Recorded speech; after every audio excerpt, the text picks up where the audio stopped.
ಹಂಸಗೀತೆ ಅಧ್ಯಾಯ 12. ವೆಂಕಟಸುಬ್ಬಯ್ಯನವರಿಗೆ ಹಾಡಿನ ಹುಚ್ಚು ಬಿಟ್ಟು ಚಂದ್ರಸಾನೆಯ ಹುಚ್ಚು ಹಿಡಿದಿದ್ದು ಹೀಗೆ.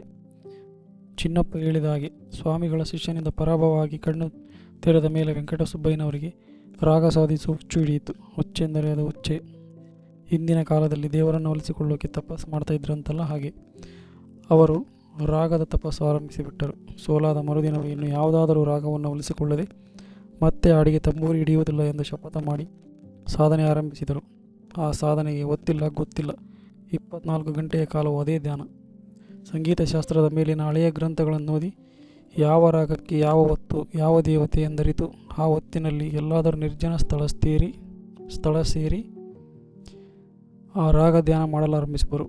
ಒಂದು ದಿನ ಹೀಗೆ ಭೈರವಿ ರಾಗ ಧ್ಯಾನ ಮಾಡಬೇಕು ಎನಿಸಿತು. ಭೈರವಿ ಪೂರ್ವಯಾಮದ ರಾಗ.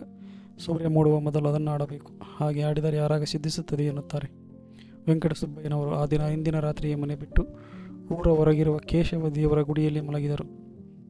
ಸರಿಯಾದ ಹೊತ್ತಿಗೆ ಎದ್ದು ರಾಗಾಭ್ಯಾಸ ಮಾಡಬಹುದೆಂದು ಅದರ ಚಿಂತೆಯಲ್ಲಿ ನಿದ್ದೆಯೇ ಬರಲಿಲ್ಲ ಅವರಿಗೆ. ಹಾಗೆ ಹೊರಳಾಡುತ್ತಿದ್ದು ಬೆಳ್ಳಿ ಮೂಡುವ ಹೊತ್ತಿಗೆ ಎದ್ದು ದೇವಾಲಯದ ಹಿಂದಿನ ಕೊಳದಲ್ಲಿ ಮುಖ ಕೈಕಾಲು ತೊಳೆದುಕೊಂಡು ಬಂದು ಅಲ್ಲೇ ಬಳಿಯಲ್ಲಿರುವ ಹದ್ರಿ ಹೂವಿನ ಮರದಡಿಯಲ್ಲಿ ಕುಳಿತಿದ್ದರು. ಸರಿಯಾದ ಹೊತ್ತು ಬರುವುದನ್ನು ಕಾಯುತ್ತಾ ಕಣ್ಣು ಮುಚ್ಚಿ ರಾಗಧ್ಯಾನ ಮಾಡುತ್ತಾ ಜಗತ್ತನ್ನೇ ಮರೆತು ಕೂತಿದ್ದರು ವೆಂಕಟಸುಬ್ಬಯ್ಯ. ಇದ್ದಕ್ಕಿದ್ದ ಹಾಗೆ ಬಳಿಯ ಕೊಳದೆಡೆಯಿಂದ ಯಾರೋ ಹೆಂಗಸು ಎದುರಿ ಚೀರಿದ ಧ್ವನಿ ಕೇಳಿಸಿ ದಡಕ್ಕನೆ ಮೇಲೆದ್ದು ಕೊಳದ ಬಳಿ ಬಿಡಿದರು. ಯಾರೋ ಹೆಂಗಸು ಕಾಲು ಜಾರಿ ಕೊಳದಲ್ಲಿ ಬಿದ್ದು ಮುಳುಗಿ ಮೇಲೆದ್ದು ಮತ್ತೆ ಮುಳುಗುವುದರಲ್ಲಿದ್ದಳು. ಹಿಂದೆ ಮುಂದೆ ಯೋಚಿಸದೆ ವೆಂಕಟಸುಬ್ಬಯ್ಯ ಕೊಳಕ್ಕೆ ಹಾರಿ ಮುಳುಗಲಿದ್ದ ಹೆಂಗಸನ್ನು ದಡಕ್ಕೆ ತಂದರು. ಆ ವೇಳೆಗೆ ಆಕೆಗೆ ಪ್ರಜ್ಞೆ ತಪ್ಪಿತ್ತು. ನೀರ ಬದಿಯ ಮೆಟ್ಟಿಲ ಮೇಲೆ ಆಕೆಯ ಒಣಗಿದ ಸೀರೆ, ಅರಿಶಿನ ಕುಂಕುಮವೂ ಕಾಣಿಸಿತು. ಆಗ ಅದು ಮಾಘ ಮಾಸವೆಂದು ಆಕೆ ಯಾರೋ ಸ್ನಾನಕ್ಕೆ ಬಂದು ಕಾಲು ಜಾರಿರಬೇಕೆಂದು ಅರ್ಥವಾಯಿತು. ಹಾಗೆ ಆಕೆಯನ್ನು ಹೊತ್ತು ತಂದು ಕೊಳದ ದಡದ ಮಂಟಪದಲ್ಲಿ ಮಲಗಿಸಿದರು. ನೀರಿನಲ್ಲಿ ಮುಳುಗಿದ ಹೆಂಗಸು ಆಗಲೇ ಸಾಕಷ್ಟು ನೀರು ಕುಡಿದಿದ್ದಳು.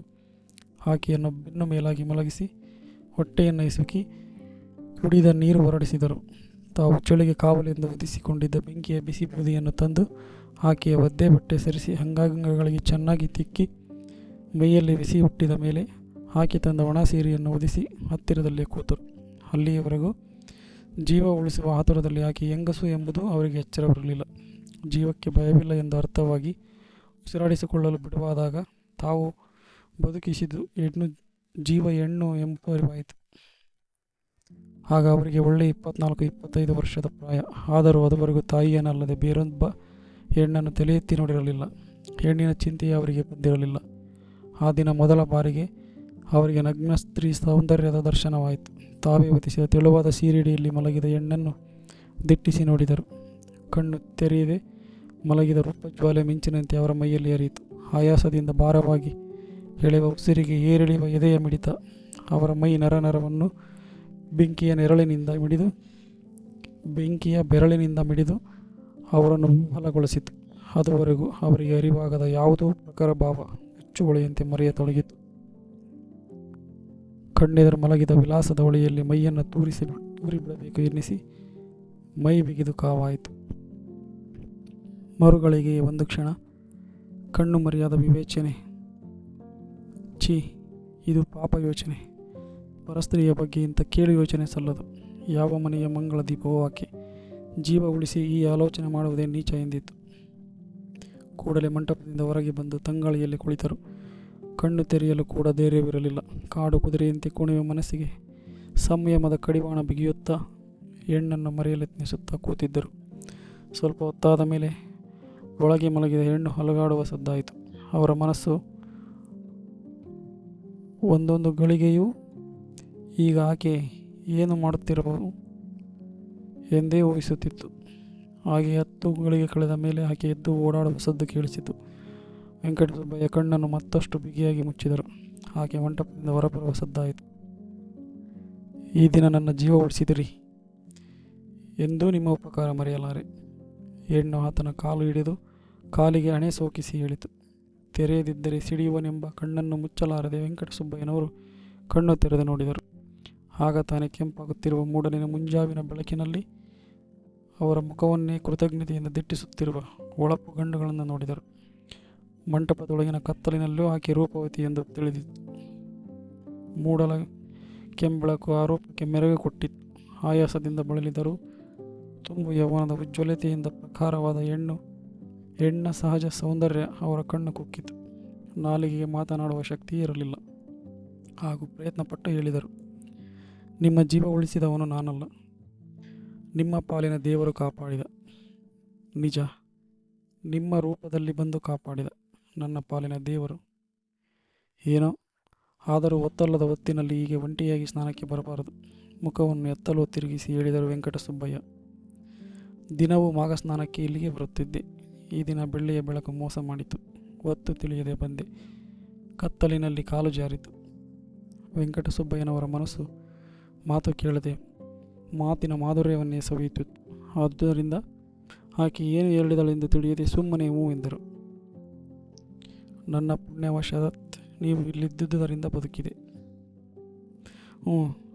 ಆದರೆ ಹೆಚ್ಚು ಹೊತ್ತು ಚಳಿಗೆ ಮೈ ಬಿಡಬೇಡಿ. ಮನೆಗೆ ಹೋಗಿ.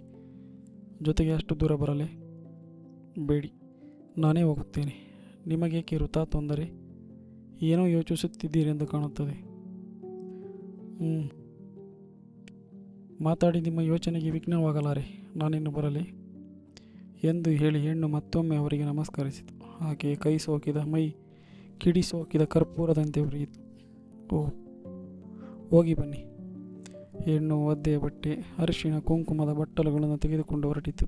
ಆಕೆಯ ಕಣ್ಣು ಮರೆಯಾಗಿ ಬೆನ್ನು ಕಂಡ ಕೂಡಲೇ ಆಕೆಯನ್ನು ನೋಡತೊಡಗಿದರು ವೆಂಕಟಸುಬ್ಬಯ್ಯ. ಸಡಿಲಿದ ಜಡೆ ಮುಡಿಯಿಂದ ನಡುವಿನವರೆಗೂ ಹರಡಿ ಬಳ್ಳಿ ಮೈಯ ನಡಿಗೆ ತಾಳಕ್ಕೆ ನಾಟ್ಯವಾಡುತ್ತಿದೆ. ಆಕೆ ಗಳಿಗೆಗೂ ತನ್ನಿಂದ ದೂರವಾಗುತ್ತಿದ್ದಾಳೆ ಎಂಬುದು ಅರಿವಾದಾಗ ಆಕೆ ಯಾರೆಂದು ಕೇಳಲಿಲ್ಲವಲ್ಲ, ಹೆಸರು ಕೂಡ ತಿಳಿದುಕೊಳ್ಳಲಿಲ್ಲವಲ್ಲ ಎಂಬುದು ತಟಕ್ಕನೆ ತಿಳಿದು ಎದ್ದು ಆಕೆಯ ಗಮನ ಸೆಳೆಯಲು ಕೈ ಚಪ್ಪಾಳೆ ತಟ್ಟಿ ವೇಗವಾಗಿ ಆಕೆಯತ್ತ ಹೆಜ್ಜೆ ಹಾಕಿದರು. ಅವರ ಕೈ ಸದ್ದು ಕೇಳಿ ಆಕೆ ತಿರುಗಿ ನಿಂತಳು. ಅವರ ನಡಿಗೆಯ ವೇಗವನ್ನು ಕಂಡು ಆಕೆಯ ಕಣ್ಣಲ್ಲಿ ಭೀತಿ ಕವಿಯಿತು. ಕ್ಷಮಿಸಿ, ಎಲ್ಲೋ ದ್ಯಾಸದಲ್ಲಿ ನಿಮ್ಮ ಹೆಸರು ಕೇಳುವುದು ಮರೆತು ಹೋಯಿತು, ಅದಕ್ಕೆ ನಿಲ್ಲಿಸಿದೆ. ಅವರ ಪ್ರಶ್ನೆ, ಅದನ್ನು ಅವರು ಕೇಳಿದ ರೀತಿಯನ್ನು ಕಂಡು ಆಕೆಯ ಕಣ್ಣಲ್ಲಿ ಕವಿದ ಭೀತಿ ತೊಲಗಿ ಮೃದುವಾದ ಹಾಸ್ಯ ಚಿಮ್ಮಿತು. ನನ್ನ ಹೆಸರು ಚಂದ್ರ. ನಿಮ್ಮನ್ನು ನಾನು ಹೆಸರು ಕೇಳಿ ಬಲ್ಲೆ. ನಿನ್ನ ಹೆಸರೇನಂದೆ? ಚಂದ್ರಸಾನಿ. ಹೆಣ್ಣು ನಾಚಿ ನುಡಿಯಿತು. ತನ್ನ ಹೆಸರು ಹೇಳುವಾಗ ಮುಖ ರಕ್ತವಾಯಿತು. ಆ ಹೆಸರು ಕೇಳಿ ವೆಂಕಟಸುಬ್ಬಯ್ಯನವರು ಮಾತು ಸೋತವರಂತೆ ನಿಂತಿದ್ದರು. ನಾನಿನ್ನು ಬರಲೇ, ಅಪ್ಪಣೆ ಕೊಡಬೇಕು ಎಂದು ಹೇಳಿ ಅವರು ಅಪ್ಪಣೆ ಕೊಡುವವರೆಗೂ ಕಾಯದೆ ಬೇಗ ಹೆಜ್ಜೆ ಹಾಕಿ ಹೋದಳು. ಆಕೆ ಅಷ್ಟು ದೂರ ಹೋಗಿ ಏಕೋ ತಿರುಗಿ ನೋಡಿದಳು. ನೆಲಕ್ಕೆ ಕಾಲು ಕೀಲಿಸಿದವನಂತೆ ವೆಂಕಟಸುಬ್ಬಯ್ಯ ಬಿಟ್ಟ ಕಣ್ಣಿನಿಂದ ಅವಳ ಕಡೆಯೇ ನೋಡುತ್ತಾ ನಿಂತಿದ್ದಾರೆ. ಮತ್ತೆ ಆಕೆ ಹಿಂತಿರುಗಿ ನೋಡಲಿಲ್ಲ. ಮುಂಜಾವಿನ ಒಂಬೆಳಕಿನಲ್ಲಿ ಸುಂದರ ಕನಸಿನಂತೆ ಕರಗಿ ಹೋದಳು. ಚಂದ್ರ ನಾಡಿಯ ಮಿಡಿತಕ್ಕೊಂದು ಬಾರಿ ವೆಂಕಟಸುಬ್ಬಯ್ಯನವರ ಮನಸ್ಸು ಆ ಹೆಸರನ್ನು ಮಿಡಿಯುತ್ತಿತ್ತು. 10 ಕಡೆಯಿಂದ ಬೀಳುತ್ತಿರುವ ಕಲ್ಲಿನ ಸುರಿಮಳೆಯಲ್ಲಿ ಪ್ರಕ್ಷುಬ್ರವಾದ ಕೊಳದ ನೀರಿನಂತೆ ಇತ್ತು ಅವರ ಮನಸ್ಸು. ಚಂದ್ರಸಾನಿಯನ್ನು ಅದುವರೆಗೂ ವೆಂಕಟಸುಬ್ಬಯ್ಯನವರು ನೋಡದಿದ್ದರೂ ಆಕೆಯ ಹೆಸರು ಕೇಳಿದ್ದರು. ನಗರದ ವೇಶ್ಯರಲ್ಲೇ ಅತ್ಯಂತ ಚೆಲುವೆ ಎಂದು. ಎಂತಹ ಸೌಂದರ್ಯ! ಅವರ ಕಲ್ಪನೆ ಆ ಸಜೀವ ಸೌಂದರ್ಯದ ಅಂಚನ್ನು ಮುಟ್ಟಿರಲಿಲ್ಲ. ತನಗೆ ದರ್ಶನ ಕೊಡಲೆಂದೇ ಆ ಅವಸ್ಥೆಯಲ್ಲಿ ನಿರಾಭರಣ ಸಹಜತೆಯಲ್ಲಿ ಕೊಳದ ನೀರಿನಲ್ಲಿ ಮೂಡಿ ಬಂದಳೇ ಈ ರೂಪಲಕ್ಷ್ಮಿ. ಅವಳ ಅವಯವ ಸೌಭಾಗ್ಯವನ್ನು ಸ್ಪರ್ಶಿಸಿದ ಮೈ ನೆನಪಿನಲ್ಲಿ ಪುಳಕಿತವಾಗಿ ಉತ್ಸಾಹಿತವಾಯಿತು. ಕಣ್ಣು ಮರೆಯಾದ ರೂಪವನ್ನು ಕರೆದು ಚಿಂತಿಸಿತ್ತು ಮನಸ್ಸು. ಅದುವರೆಗೂ ಅವರ ಬಾಳಿನಲ್ಲಿ ಎಲ್ಲೋ ಅಡಗಿದ ಬಯಕೆ ಉನ್ಮತ್ತವಾಗಿ ವಿಜೃಂಭಿಸಿ ತೃಪ್ತಿಯ ಸುಂಕ ಬೇಡಿತು. ಹುಚ್ಚಾದ ಮನಸ್ಸನ್ನು ಹತೋಟಿಗೆ ತರಲೆತ್ನಿಸಿದರು ವೆಂಕಟಸುಬ್ಬಯ್ಯ. ಸಾಗಲಿಲ್ಲ. ಸಂಗೀತದ ಅಭ್ಯಾಸದಲ್ಲಿ ಈ ಸಲ್ಲದ ಬಯಕೆಯನ್ನು ತುಳಿಯಲೆತ್ನಿಸಿದರು. ನೀರಿನಲ್ಲಿ ತುಳಿದ ಹಗುರಾದ ಚೆಂಡಿನಂತೆ ಮತ್ತೆ ಹೊರಹಾರುತ್ತಿತ್ತು ಅದಮ್ಯ ಆಕಾಂಕ್ಷೆ. 1 ದಿನವಾಯಿತು, 2 ದಿನವಾಯಿತು. ಅದೇ ರೂಪದಾಹ. ಎಷ್ಟೆಷ್ಟು ಮರೆಯಲೆತ್ನಿಸಿದರೂ ಚೆಂಡಿ ಹಿಡಿದ ಮಗುವಿನಂತೆ ಮುಚ್ಚಿದ ಕಣ್ಣು ಅದನ್ನೇ ಕಾಣುತ್ತದೆ. ಕೇದಿಗೆಯ ಕಾಂತಿಯಲ್ಲಿ ಗುಲಾಬಿಯ ಒಳಪನ್ನು ಬೆರೆಸಿದ ದಂತದಲ್ಲಿ ಕೆತ್ತಿದ ಮೈ, ಬಯಕೆಯ ಹೂ ಅರಳಿದಂತೆ ಬೆರಿದ ಚೆಂದುಟಿಗೆ ತೋರು ಬೆರಳಂತೆ ರಂಜಿಸುವ ಎಳಸಾದ ನಾಸಿಕ, ಯೌವನ ಭಾರದಿಂದ ಮೊತ್ತವಾಗಿ ಕಾಮಕಾಂತಿಯಿಂದ ಉಜ್ವಲವಾಗಿ ಮಸೆದ ಮಿಂಚಿನ ಚಿಲುಮೆಯಂತೆ ಬಿಳಿ ನೈದಿಲಿಯ ತೋಳಲ್ಲಿ ಸೆರೆಸಿಕ್ಕ ದುಂಬಿಯಂತೆ ಸಂಚಲಿಸುವ ಸಂಚಲ ನೇತ್ರ, ಮಂಜಿನ ಮೇಲೆ ಗುಲಾಬಿಯ ದಳಗಳ ಜೋಡಿ ಗೋಪುರ ಕಟ್ಟಿ ಹವಳದ ಕಲಶವಿಟ್ಟಂತೆ ಕಂಗೊಳಿಸಿ ಮದನನ ಉಯ್ಯಾಲೆಯಂತೆ ತೂಗುವ ವಕ್ಷಸ್ಥಲ, ಕಣ್ಣಿನಿದರು ಸದಾ ಚಿತ್ರ, ಮನಸ್ಸಿನಲ್ಲಿ ಆ ಹೆಸರು, ಚೆಲುವಿನ ಒಳೆ ತುಳುಕಿಸುವ ಹೆಸರು ಚಂದ್ರ. ಸಪ್ತ ಸ್ವರಗಳು ಸಮಸ್ತ ಮಧುರತೆ ಆ ಹೆಸರಿನಲ್ಲಿ ಎರಡಕ್ಷರಗಳಲ್ಲಿ ಬಟ್ಟಿ ಇಳಿಸಿದಂತೆ ತೋರಿತು ಅವರಿಗೆ. ಅವಳ ತುಟಿಯ ಹವಳದ ತೊಟ್ಟಿಲಿನಲ್ಲಿ ಕೋಟಿ ರಾಗಗಳ ಸಂಮೋಹಕತೆ ಮಲಗಿ ಕರೆದಂತೆ ಕೇಳಿಸಿತು. ಅವಳ ವಿದ್ಯುತ್ ಸಾಮೀಪ್ಯವಿಲ್ಲದ ಬಾಳು ಬೇಸರದ ಶೂನ್ಯವೆನಿಸಿತು. ಅವಳ ಮೈಯೊಳಗೆ ಕುದಿವ ರಕ್ತ ಅವಳೆದೆಯ ತಿಳಿಗೊಳದಲ್ಲಿ ಮೀಯಲೆಳೆಸಿತು. ಈ ಬಯಕೆಯ ಬೇಟೆಯಲ್ಲಿ ಬಲಿಯ ಪಶುವಾಗಿ 4-6 ದಿನ ಉನ್ಮತ್ತತೆಯಿಂದ ಅಲೆದರು ವೆಂಕಟಸುಬ್ಬಯ್ಯ. ಕಡೆಗೊಂದು ದಿನ ಅವರ ಎಲ್ಲ ವಿವೇಚನೆಯು ಸೋತು ಕಾಲು ತಾನೇ ಅವರನ್ನು ಚಂದ್ರಸಾನಿಯ ಮನೆಯ ಬಾಗಿಲಿಗೆ ನಡೆಸಿತು. ಚಂದ್ರಸಾನಿ ಚಿತ್ರದುರ್ಗದ ವೇಶ್ಯಾವಾಟಿಯಲ್ಲಿ ನಾಯಕರತ್ನ. ಆಕೆಯ ಸೌಂದರ್ಯದ ವಿಚಾರದಲ್ಲಿ 1000 ಕಥೆಗಳು ಊರಲ್ಲಿ ಹಬ್ಬಿದ್ದರೂ ಆಕೆಯನ್ನು ಕಂಡವರು ಬಹಳ ಸ್ವಲ್ಪ ಜನ. ಆಕೆ ಮನೆ ಬಿಟ್ಟು ಬರುವುದೇ ಅಪರೂಪ. ಬಂದರೂ ರೇಷ್ಮೆಯ ತೆರೆ ಮುಚ್ಚಿದ ಚಿತ್ರಗೆಲಸದ ಮ್ಯಾನಾದಲ್ಲಿ ಬರುವಳು. ಗಾಳಿಗೆ ತೆರೆ ಸರಿದಾಗ ಹಗಲಿನ ಮಿಂಚಿನಲ್ಲಿ ಎಲ್ಲೋ ಕೊಂಚ ಕಂಡು ಮಾಯವಾಗುವುದು ಆಕೆಯ ಮುಖಚಂದ್ರ. ಭರತನಾಟ್ಯದಲ್ಲಿ, ಸಂಗೀತದಲ್ಲಿ ಆಕೆ ಚತುರೆ. ಆಕೆಯ ಮನೆಯಲ್ಲಿ ಆಗಾಗ ಅವುಗಳ ಪ್ರದರ್ಶನವಾಗುವುದು. ಅದನ್ನು ನೋಡಲು ಹೋಗಲು 100 ವರಹ ಕೊಡಬಲ್ಲವರಿಗೆ ಮಾತ್ರ ಸಾಧ್ಯ. ಅಲ್ಲೂ ತೆಳುವಾದ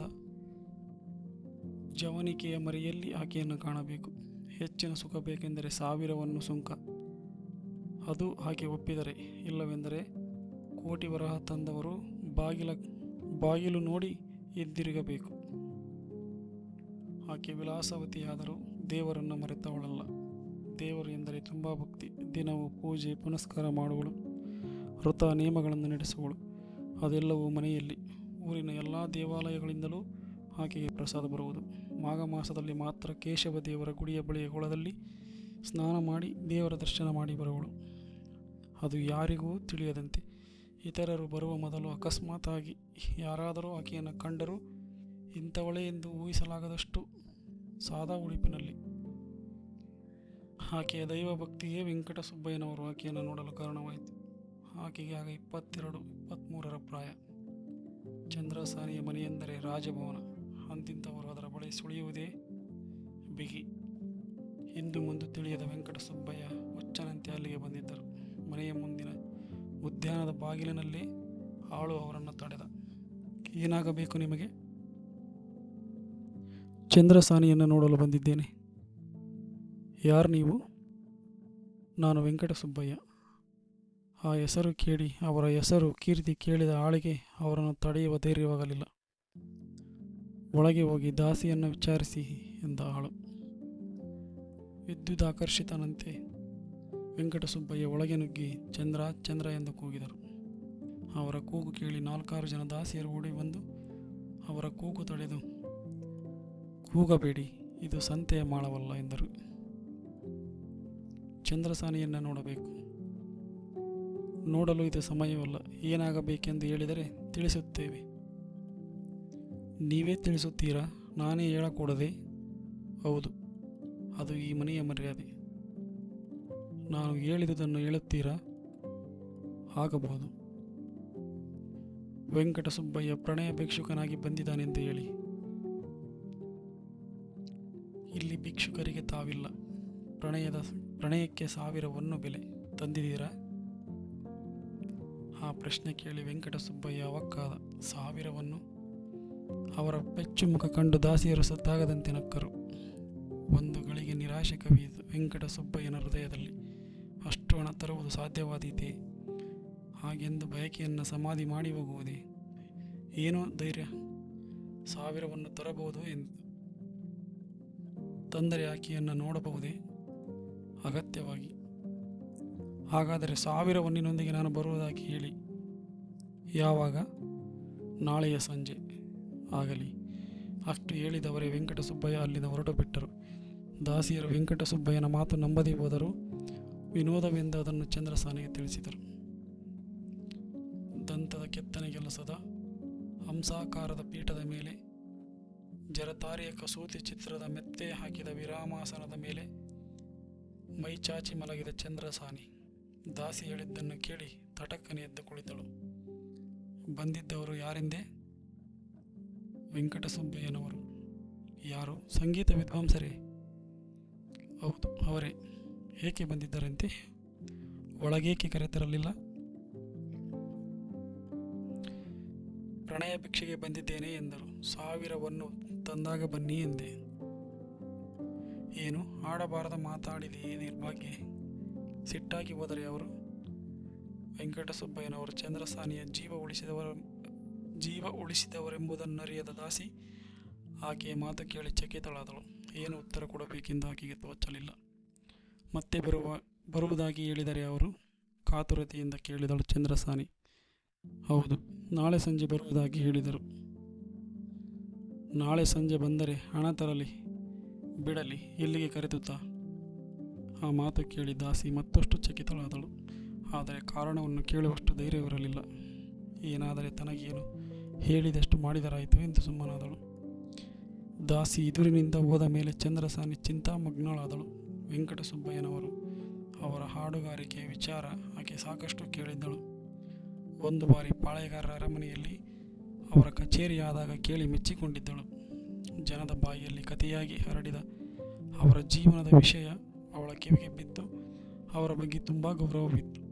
ಅಂಥವರು ತನ್ನ ಮನೆ ಬಾಗಿಲಿಗೆ ಪ್ರಣಯ ಭಿಕ್ಷುಕನಾಗಿ ಬಂದನೆಂದರೆ ನಂಬುವುದೇ ಕಷ್ಟವಾಯಿತು. ಸುಮ್ಮನೆ ನೋಡಲು ಬಂದು ದಾಸಿಯರು ತಡೆದುದರಿಂದ ಸಿಟ್ಟಾಗಿ ಹಾಗೆ ಹೇಳಿ ಹೋದರೂ ಏನು? ಜೀವ ಉಳಿಸಿದ ಆತನಿಗೆ ತನ್ನ ಮನೆಯಲ್ಲಿ ಇಂಥ ಅನಾದರ ನಡೆಯುತ್ತಲ್ಲ ಎಂದು ಗೊತ್ತುಕೊಂಡಳು. ದಾಸಿಯ ಕೈಯಲ್ಲಿ ತಪ್ಪಾಯಿತು ಬನ್ನಿ ಎಂದು ಹೇಳಿ ಕಳಿಸಲೇ ಎಂದು ಯೋಚಿಸಿದಳು. ಏನು ಮಾಡುವುದು ಆಕೆಗೆ ತೋಚಲಿಲ್ಲ. ಚಂದ್ರ ಚಂದ್ರ ಎಂದು ಒಂದೇ ಸಮನೆ ಕೂಗುತ್ತಿದ್ದ ಪಂಜರದ ಗಿಳಿಯನ್ನು ಗದರಿಸಿ ಹೇಗೋ ನಾಳೆ ಸಂಜೆ ಬರುವನೆಂದು ಹೇಳಿದ್ದಾರಲ್ಲ, ಬಂದಾಗ ತಪ್ಪಾಯಿತು ಎನ್ನುವುದು, ಒಂದು ವೇಳೆ ಬರದಿದ್ದರೆ ಹೇಳಿ ಕಳಿಸುವುದು ಎಂದುಕೊಂಡು ಸುಮ್ಮನಾದಳು. ಚಂದ್ರಸಾನಿಯ ಮನೆಯಿಂದ ಹಿಂದಿರುಗಿದ ವೆಂಕಟಸುಬ್ಬಯ್ಯ ಏನು ಮಾಡುವುದೆಂದು ಮೆದುಳನ್ನು ಕಡೆದರು. ತಮ್ಮ ಬಯಕೆಗೂ ತೃಪ್ತಿಗೂ ನಡುವೆ ಹೊನ್ನಿನ ಗೋಡೆ ಅಡ್ಡ ಬರಬಹುದೆಂದು ಅವರು ಊಹಿಸಿರಲಿಲ್ಲ. ಅದನ್ನು ನೆನೆಸಿಕೊಂಡಾಗ ಜೀವ ಉಳಿಸಿದ ಕೃತಜ್ಞತೆಯನ್ನು ಮರೆತು ಮುಖವನ್ನು ತೋರಿಸದೆ ಹಣದ ಅಡ್ಡ ಬಿಟ್ಟ ಚಂದ್ರಸಾನಿಯ ಮೇಲೆ ಸಿಟ್ಟು ಬರುವುದು. ಮರುಗಳಿಗೆ ಆಕೆಯೆಲ್ಲ ಹೇಳಿದುದು, ಆಕೆಯ ದಾಸಿಯರು. ಅವರು ಮಾಮೂಲಿನ ಮಾತಾಡಿದರು ಎಂದುಕೊಳ್ಳುವರು. ಚಂದ್ರಸಾನಿಯ ಮುಖ ನೀರಿನಲ್ಲಿ ತೇಲಿ ಬರುವ ಹೂವಿನಂತೆ ನೆನಪಿನಲ್ಲಿ ತೇಲಿ ಬಂದು ಉಳಿದೆಲ್ಲವನ್ನು ಮರೆತು ಹುಚ್ಚಾಗುವರು.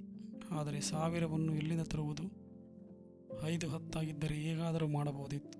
10 ಅಲ್ಲ, 100 ಅಲ್ಲ, 1000 ಬೇಕು. ಆದರೆ ಯಾರು ಕೊಡುವವರು? ಒಂದು ಕ್ಷಣ ತಾಯಿಯ ಬಳಿ ಇರುವ ಒಡವೆಗಳನ್ನು ಎಲ್ಲಾದರೂ ಒತ್ತೆ ಇಟ್ಟು ತರುವುದು ಅಂದುಕೊಂಡರು. ನಿಜ, ಈಗ ಆಕೆ ಅದನ್ನು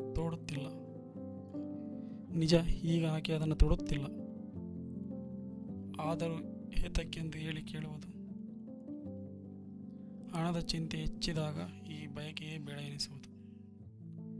ಆದರೆ ಮರುಗಳಿಗೆ ಆ ಸೌಂದರ್ಯಕ್ಕೆ ಇದು ಎಲ್ಲಿಯ ಬೆಲೆ? ಇಷ್ಟಕ್ಕೆ ಹೆದರಿ ಅದರಿಂದ ದೂರವಾಗಬೇಕೇ ಎನಿಸುವುದು. ಎಷ್ಟು ಹತ್ತಿರ, ಆದರೆ ಎಷ್ಟು ದೂರ ಆಕೆಯ ಪ್ರೇಮ. ಹೇಗೆ ಮಾಡುವುದೆಂದು ತೋಚದೆ ಕಣ್ಣು ಮುಚ್ಚದೆ ರಾತ್ರಿ ಕಳೆದರು. ಹಗಲು ಹರಿಯಲಿ, ಮುಂದೆ ನೋಡೋಣ ಎಂದುಕೊಂಡರು. ಹಗಲಾಯಿತು, ಆದರೆ ಸಮಸ್ಯೆ ಮಾತ್ರ ತೀರಲಿಲ್ಲ. ಕಡೆಗೆ ಬೇರಾವ ದಾರಿಯೂ ತೋಚದೆ ತಮ್ಮಲ್ಲಿ ವಿಶ್ವಾಸವಿದ್ದ ಪಟ್ಟಣ ಶೆಟ್ಟಿಯರನ್ನು ಕೇಳುವುದು ಎಂದುಕೊಂಡರು. ಅವರ ಬಳಿ ಹೋದರು.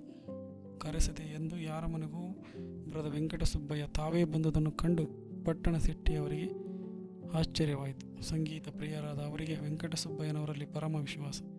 ಅವರೇ ಬಂದುದು ಆಶ್ಚರ್ಯದೊಂದಿಗೆ ಸಂತೋಷವೂ ಆಯಿತು. ಬರಬೇಕು ಎಂದು ಕರೆದು ಆಸನವಿತ್ತು ಗೌರವಿಸಿದರು.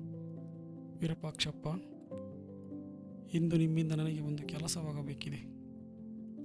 ಅಪ್ಪಣೆಯಾಗಲಿ. ಕೈಲಾದುದನ್ನು ಮಾಡಲು ಸಿದ್ಧನಿದ್ದೇನೆ. ಏನೆಂದು ತಿಳಿಸಬೇಕು? ನನಗೀಗ 1,000ವನ್ನು ಬೇಕಾಗಿದೆ. ಕೊಡುತ್ತೀರಾ? ಆ ಮಾತು ಕೇಳಿ ಶ್ರೀಮಂತರಾದ ಅವರಿಗೂ ಆಶ್ಚರ್ಯವಾಯಿತು. 1000ವನ್ನು ಕಡಿಮೆಯಲ್ಲ, ಒಬ್ಬ ಆಳು ಬರುವಷ್ಟು ಹಣ.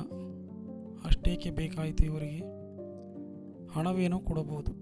ಯಾವಾಗ ಬೇಕಿತ್ತು? ಈ ಸಂಜೆಯೇ ಕೊಡುವುದಾದರೆ ನಾನೇ ಬಂದು ತೆಗೆದುಕೊಂಡು ಹೋಗುತ್ತೇನೆ. ಅದೇನು ಇಷ್ಟು ಹಣದ ಅವಸರ? ಏನೆಂದು ಕೇಳಬೇಡಿ, ಹೇಳಲಾರೆ, ಕೊಡಲು ಸಾಧ್ಯವೇ? ಪಟ್ಟಣ ಶೆಟ್ಟರಾದ ವಿರೂಪಾಕ್ಷಪ್ಪನವರಿಗೆ 1000ವನ್ನು ಕೊಡುವುದು ಅಸಾಧ್ಯವೇನಲ್ಲ. ಆದರೆ ವ್ಯವಹಾರಸ್ಥರಾದ ಅವರ ಮನಸ್ಸು ಯಾವ ಆಧಾರದ ಮೇಲೆ ಕೊಡುವುದು ಎಂದು ಚಿಂತಿಸಿತು. 100 ಮಾತನಾಡದೆ ಕೊಡಬಹುದು. 1000 ಕೊಡುವುದು ಸುಲಭವಲ್ಲ. ವೆಂಕಟಸುಬ್ಬಯ್ಯನವರಲ್ಲಿ ವಿಶ್ವಾಸವಿದ್ದರೂ ವಿಶ್ವಾಸಕ್ಕೂ ವ್ಯವಹಾರಕ್ಕೂ ತಳುಕು ಹಾಕಲು ಮನಸ್ಸಾಗಲಿಲ್ಲ. ಹಾಗೆಂದು ಇಲ್ಲವೆನ್ನಲು ಮನಸ್ಸು ಬರಲಿಲ್ಲ. ನಿಮಗೆ ಇಲ್ಲವೆನ್ನಲಾರೆ, ಆದರೂ ಈಗಲೇ ಹಣ ನನ್ನ ಬಳಿ ಇಲ್ಲ, ಬೇರೆ ಕಡೆ ತರಬೇಕು. ಅದಕ್ಕೆ ಆಧಾರವೇನಾದರೂ ಕೊಡಬಲ್ಲಿರಾ? ನನ್ನ ಬಳಿ ತೀರಿಸುವ ನಂಬಿಕೆ ಇಲ್ಲದೆ ಬೇರೇನೂ ಇದೆ? ಸ್ವಯಾರ್ಜಿತವೆಂದು ನನ್ನ ಬಳಿ ಇರುವುದು ಸಂಗೀತ ಒಂದೇ, ಆದರೆ ಅದು ಆಸ್ತಿಯಲ್ಲ. ತಾಯಿಯ ಒಡವೆಯನ್ನು ಕೊಡಲಾರೆ, ತಾಯಿಗೆ ತಿಳಿಸದೆ ತಂದೆ ಗಳಿಸಿದ ಯಾವುದನ್ನೂ ಅಡವಿಡಲಾರೆ. ಈಗ ಯಾರಿಗೂ ಹೇಳುವಂತಿಲ್ಲ. ನನ್ನ ನಂಬಿಕೆ ಮೇಲೆ ಕೊಡಬೇಕು. ಹೀಗೆ ಇಂದಲ್ಲ ನಾಳೆ ತೀರಿಸುತ್ತೇನೆ. ನನ್ನಲ್ಲಿ ನಂಬಿಕೆ ಇದ್ದರೆ ಕೊಡಿ. ಪಟ್ಟಣ ಶೆಟ್ಟರಿಗೆ ಇದೊಂದು ದೊಡ್ಡ ಸಮಸ್ಯೆ ಆಯಿತು. ನನ್ನದೇನೂ ಇಲ್ಲ ಎನ್ನುವವರಿಗೆ ಯಾವ ಆಧಾರದ ಮೇಲೆ ಕೊಡುವುದು? ಈಗ ಅವರು ಆಡುವುದನ್ನು ಬಿಟ್ಟಿದ್ದಾರೆ. ಮತ್ತು ಕಚೇರಿ ಮಾಡಿದರೆ 1000ವನ್ನು ತೀರಿಸುವುದು ಅವರಿಗೆ ದೊಡ್ಡದಲ್ಲ. ಏನೇನೋ ಯೋಚಿಸಿ ಕಡೆಗೆ ಹೇಳಿದರು. ಒಂದು ಮಾತು ತಾವು ಅನ್ಯತಾ ಭಾವಿಸಬಾರದು. ತಮ್ಮ ಮಾತಿನಲ್ಲಿ ನನಗೆ ನಂಬಿಕೆ ಇದೆ. ಒಂದು ಮಾತಿಗೆ ತಾವು ಒಪ್ಪಿದರೆ ಹಣ ಜೋಡಿಸಿ ಕೊಡುತ್ತೇನೆ. ಏನು ಹೇಳಿ? ಇದು ಯಾರೂ ಮಾಡದ ವ್ಯವಹಾರ. ನಿಮ್ಮ ಮೇಲಿನ ನಂಬಿಕೆಯಿಂದ ನಾನು ಈ ವ್ಯವಹಾರ ಮಾಡುತ್ತಿದ್ದೇನೆ. ನನ್ನ ಹಣಕ್ಕೆ ಆಧಾರ ಕೊಡಲು ನಿಮ್ಮ ಬಳಿ ನಿಮ್ಮದಾಗಿ ಸಂಗೀತವಲ್ಲದೆ ಬೇರೇನೂ ಇಲ್ಲವೆಂದಿರಿ. ಅದನ್ನೇ ಆಧಾರವಾಗಿಟ್ಟರೆ ಹಣ ಕೊಡುತ್ತೇನೆ. ಅಂದರೆ ನಿಮ್ಮ ಪ್ರೀತಿಯ ರಾಗಗಳಲ್ಲಿ ನಾನು ಕೇಳಿದ 2 ರಾಗಗಳನ್ನು ಒತ್ತಿ ಇಡಬೇಕು. ನನ್ನ ಹಣ ತೀರಿಸುವವರೆಗೂ ಆ ರಾಗಗಳನ್ನು ಎಲ್ಲೂ ಆಡಬಾರದು. ಹಾಗೆಂದು ಬರೆದು ಕೊಡಬೇಕು. ಆದೀತೆ? ಆ ಮಾತು ಕೇಳಿ ವೆಂಕಟಸುಬ್ಬಯ್ಯನವರಿಗೆ ಚೂರಿಯಿಂದ ಇರಿದಂತಾಯಿತು. ಯಾವುದು ತನ್ನ ದೇವರೆಂದು ತಿಳಿದಿದ್ದರೋ ಅದನ್ನೇ ಒತ್ತಿ ಇಡುವುದೇ. ಅದು ಬಿಟ್ಟರೆ ಬೇರೆ ದಾರಿ ತಿಳಿಯದೆ ಪಟ್ಟಣ ಶೆಟ್ಟರ ಮಾತಿಗೆ ಒಪ್ಪಿದರು. ಅವರೇ ಆರಿಸಿದ 2 ರಾಗಗಳನ್ನು ಆಧಾರವಾಗಿಟ್ಟು ಪತ್ರ ಬರೆದು ಕೊಟ್ಟು ಸಂಜೆಗೆ ಬಂದು ಹಣ ತೆಗೆದುಕೊಂಡು ಹೋಗುವುದಾಗಿ ಹೇಳಿ ಹೋದರು. ಹಣ ಸಿಗುವುದೆಂದು ಖಚಿತವಾದ ಮೇಲೆ ಅದಕ್ಕಾಗಿ ರಾಗವನ್ನು ಒತ್ತಿ ಇಟ್ಟುದು ಮುಳ್ಳಿನಂತೆ ಅಳುಕುತ್ತಿದ್ದರು. ತನ್ನ ಬಯಕೆಯ ತೃಪ್ತಿ ಸಾಧ್ಯವಾಯಿತಲ್ಲ ಎಂದು ಸಂತೋಷವಾಯಿತು. ಹೊತ್ತು ಸರಿದಂತೆ ಬಯಕೆ ಬಲಿತು ಬೇರೆಲ್ಲವೂ ಮರೆಯಾಯಿತು.